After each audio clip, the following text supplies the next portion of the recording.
When Spanish soldiers saw François L'Ollonais approaching, entire garrisons chose death over surrender. He'd rip out prisoners' hearts and eat them while others watched. Edward Lowe fried men's lips and forced them to consume their own flesh. What made these 7 pirates so savage that even Blackbeard seemed merciful? The golden age of piracy gave us Blackbeard, Captain Kidd, and Anne Bonny. Names that roll off the tongue like old friends. But there were others, pirates whose names made grown men jump ship rather than face capture. Pirates whose crews sometimes turned against them not for treasure, but because even hardened criminals couldn't watch what they witnessed. Between the 1660s and 1720s, 7 men earned reputations so cruel that writers of the time struggled to find words strong enough. These weren't dashing heroes or rogues with hearts of gold. They were the pirates other pirates warned each other about. François L'Ollonais started life as Jean-David No, a poor servant in the Caribbean. By the time Spanish mothers were using his name to scare children into being good, he'd become something else entirely. The change happened after Spanish soldiers left him for dead on a sandy beach. He survived by hiding under dead bodies, blood from corpses hiding his own wounds. That experience broke something in him. Or maybe it showed what was already there. His revenge began carefully.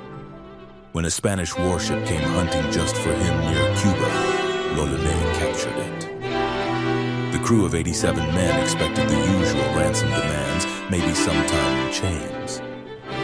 Instead, L'Ollonais had them brought up one at a time. He personally cut off each man's head on deck, making the waiting prisoners watch as the pile of heads grew. Only one survived, kept alive on purpose to deliver a message to Havana's governor. No Spaniard would be spared, and the governor himself was marked for the same fate.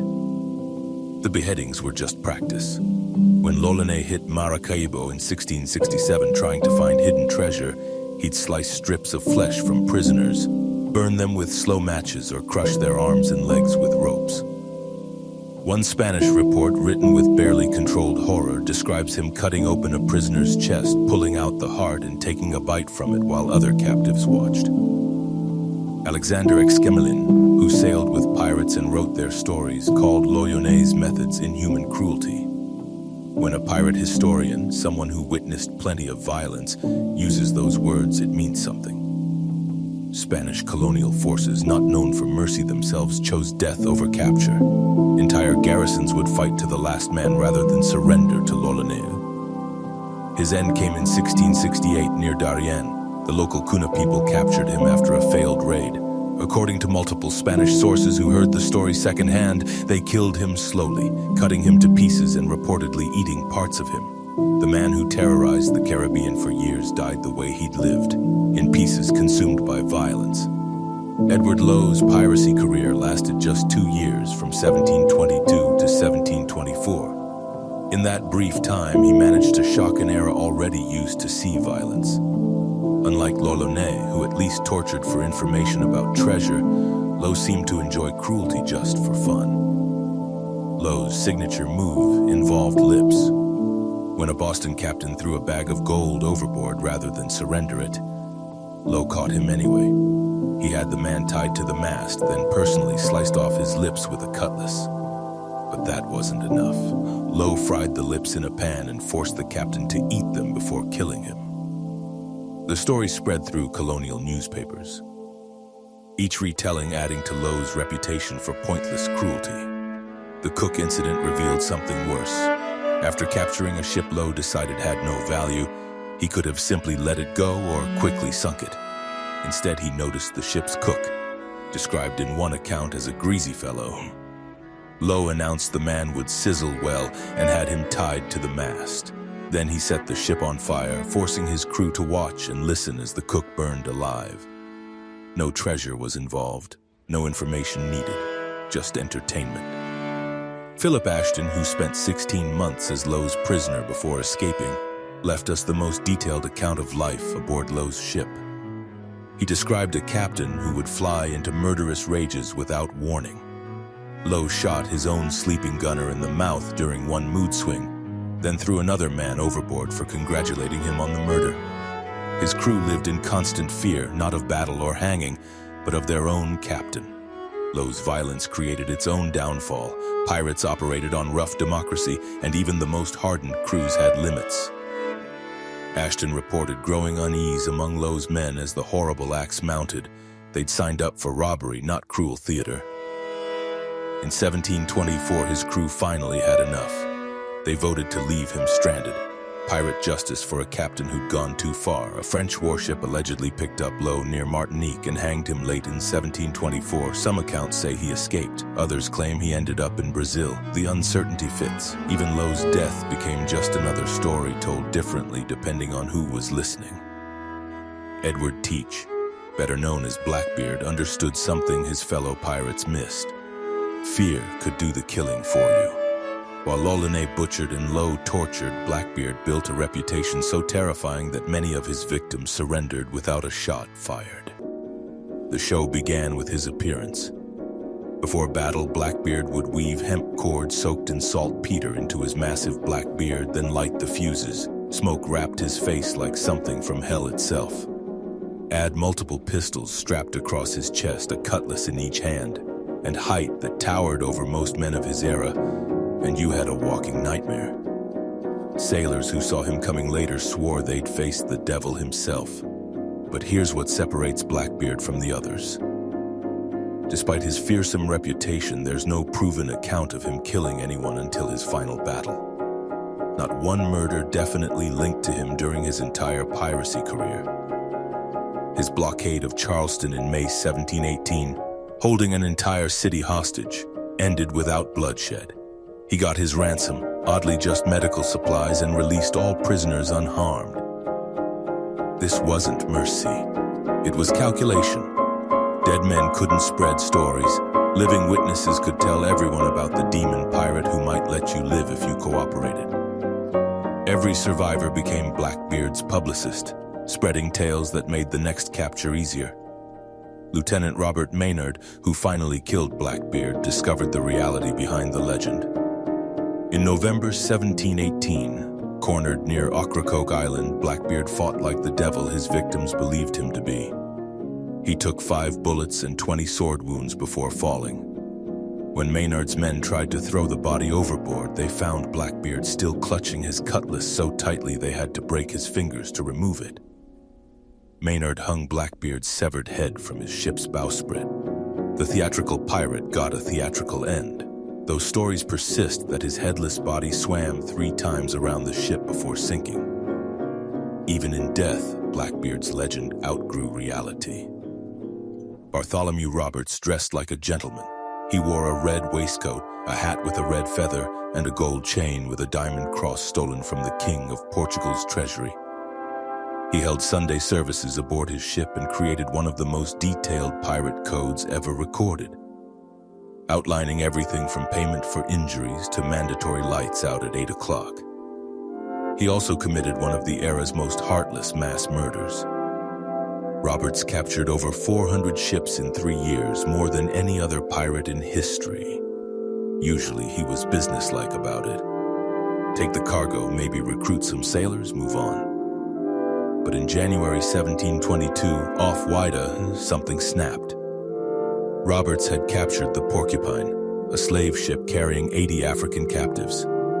When the ship's captain, ashore at the time, refused to pay ransom, Roberts made a decision that shocked even his fellow pirates. He ordered the Porcupine set ablaze, with all the enslaved people still chained in the hold. Captain Charles Johnson, writing just 2 years later, could barely contain his horror. They set her on fire with 80 people on board, chained 2 and 2 together under the deck, who were all burnt alive in the flames. Some captives managed to break free and leap overboard, only to be taken by sharks.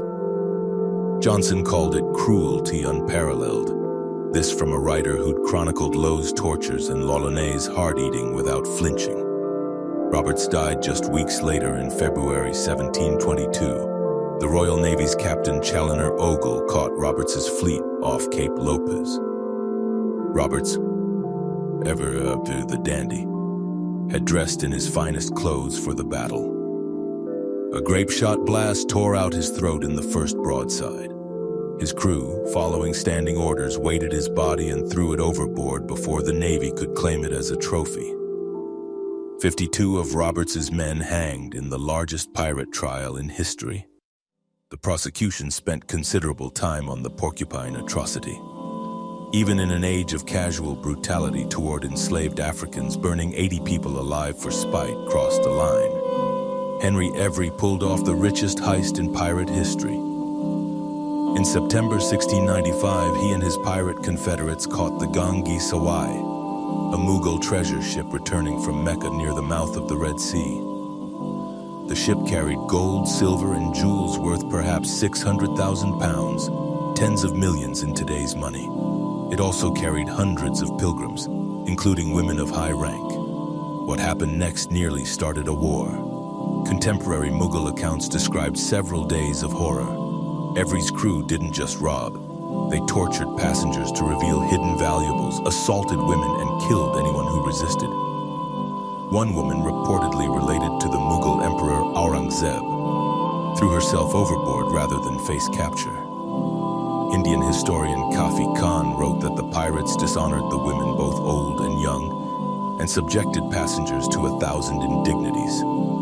The political explosion was immediate. Emperor Aurangzeb, one of the world's most powerful rulers, shut down all English trade and imprisoned East India Company officials. The company faced ruin unless England acted. The first global manhunt in history began, with rewards that dwarfed any previous bounty. Every knew he'd gone too far. While his crew celebrated in Madagascar, he slipped away with most of the treasure. He vanished completely from history, the only one of our 7 pirates who might have escaped justice. Rumors placed him everywhere, from Ireland to Madagascar, living as a king with harems and palaces. The truth was probably grimmer. Captain Johnson claimed Every made it back to England, but was cheated by merchants who realized he couldn't go to law. He supposedly died in poverty around 1699, though no record confirms it. The richest pirate in history might have died broken and anonymous. Meanwhile, his crew members who got caught faced public execution in London. The trials became sensational, with broadsheets depicting Every's crimes in lurid detail. The government needed to show the Mughals that English justice reached even the worst pirates. Every himself remained a ghost. His feat inspired countless sailors to piracy, even as his name became synonymous with the word pirate. In multiple languages, Charles Vane earned his reputation through sheer refusal to bend. When King George offered universal pardons to pirates in 1718, most accepted. Benjamin Hornigold took it. Henry Jennings took it. Even some of Blackbeard's crew took it. Vane spat on it, literally firing on the commissioners sent to deliver pardons. His response to Governor Woodes Rogers arriving in Nassau to restore order became pirate legend. As Rogers's ships entered the harbor in July 1718, Vane set his own flagship ablaze and aimed it straight at the lead Royal Navy vessel. While officers scrambled to avoid the floating fireball, Vane slipped past in a smaller boat, firing guns and screaming insults. The new governor's first act was to watch helplessly as Vane escaped in the chaos of his own making, but Vane's cruelty went beyond dramatic gestures. He tortured merchant crews systematically, whether they resisted or not. One captured sailor reported Vane's favorite method, tying a prisoner spread eagle to the bowsprit, then threatening to crash him into the next vessel they encountered. The victim would dangle there for hours, sometimes days, bones breaking against the wooden figurehead whenever the ship hit rough seas. His own crew eventually tired of his methods. Not from moral qualms, pirates rarely suffered those, but because Vane's rage made him reckless. When he fled from a French warship, his crew wanted to attack. They voted him out as captain. The man who defied the British Empire couldn't defy pirate democracy. Jack Rackham replaced him, marooning Vane with a handful of loyalists. A hurricane wrecked Vane's small sloop off Honduras in 1719.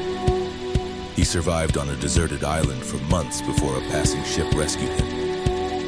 Unfortunately for Vane, the captain was an old acquaintance who recognized him and turned him over to authorities.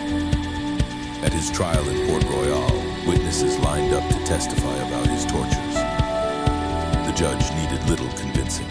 They hanged him in March 1721. His body swung in chains at the harbor entrance for years, slowly decomposing as a warning to others. The man who'd refused the king's mercy received none in return.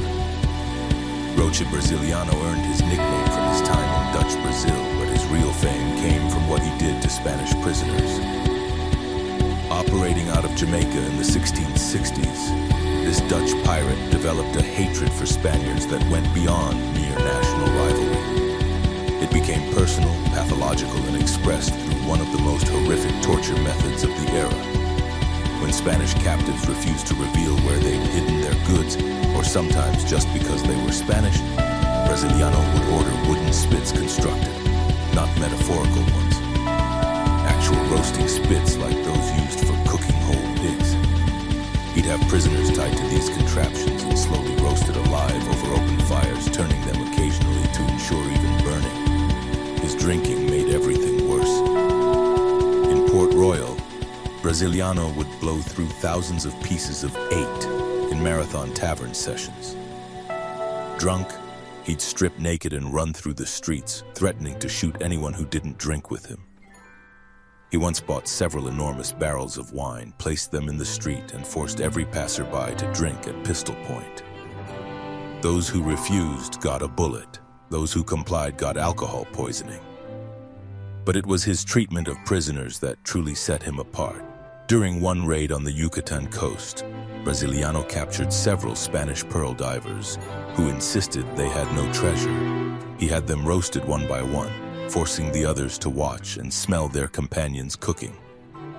When the last diver still maintained he had nothing, Brasiliano reportedly said, "The man must be telling the truth. No one would choose that death over revealing hidden wealth." Spanish authorities hunted him relentlessly. When they finally captured him, Brasiliano pulled off one of history's great bluffs. Brought before the governor, he claimed to have letters proving Spanish officials had been trading with pirates. The documents were fake, but the governor couldn't risk calling the bluff. Brasiliano walked free, returning immediately to piracy and his favorite interrogation method. He vanished from records in the early 1670s. Some say the Spanish finally caught and quietly executed him. Others claim he drank himself to death in some forgotten tavern. No grave marks his passing, but Spanish colonists probably thanked God for his disappearance. These 7 pirates operated during a moment when maritime empires created both vast wealth and desperate men. They weren't romantic rebels, but products of an age that trained men for violence, then abandoned them when wars ended. Yet they worked within sophisticated democratic structures, electing captains and sharing plunder equally. The same men who tortured prisoners voted on ship rules and compensated injured comrades. This paradox, fair internally, monstrous externally, defines their troubling legacy. Their careers were brief, their ends violent. The golden age of piracy lasted barely a generation before navies swept the seas clean. These 7 names survive not as heroes or warnings, but as reminders of what emerges when desperate men meet weak oversight and vast wealth. The sea eventually swallowed them all, but the questions they raise about violence, justice, and human nature remain.